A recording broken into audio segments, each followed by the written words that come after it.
control board to ng ano, ng elevator.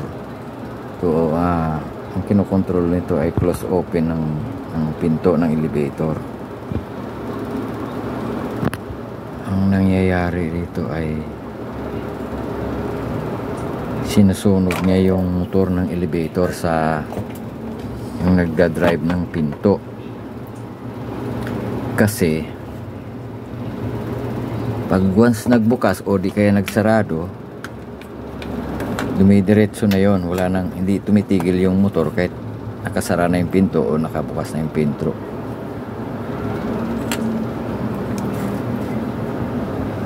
Chinik ko yung mga supply nito, functional naman lahat eh. Okay naman lahat eh. Kaso lang dapat may actual natin to sa unit dun sa mismong kuwan, kasi marami pa siyang connection rito. Ito yung sa 24 volts niya ito. Dalawang klase ang supply na ginamit nito, yung sa earth ground at saka yung sa secondary niya. Yung secondary niya ito ay yung to. Pero yung sa control supply niya galing sa AC. AC, ito yung AC niya.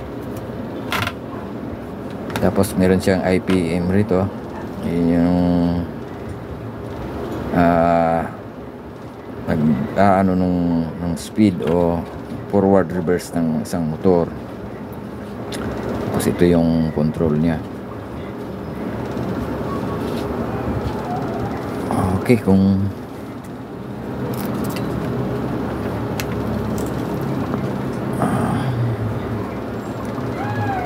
hindi ko alam kung paano iti-testing to, kasi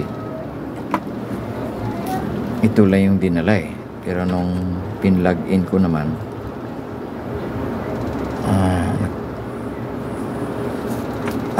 okay naman lahat yung mga sources niya magmula rito. Ito yung secondary niya, ito yung primary circuit.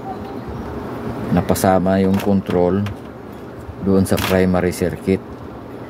Tapos ito yung display niya.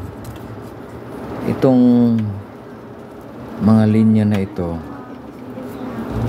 malamang ito yung pumupunta roon sa mga switch para magbigay ng command dito sa processor niya kung anong gagawin dito sa sa load niya. Ito yung load. Sa bagay, ito naman forward reverse lang to ng motor. Yun nga lang, siguro may speed yan, pwedeng babagal, pwedeng hihina. Tapos dito meron din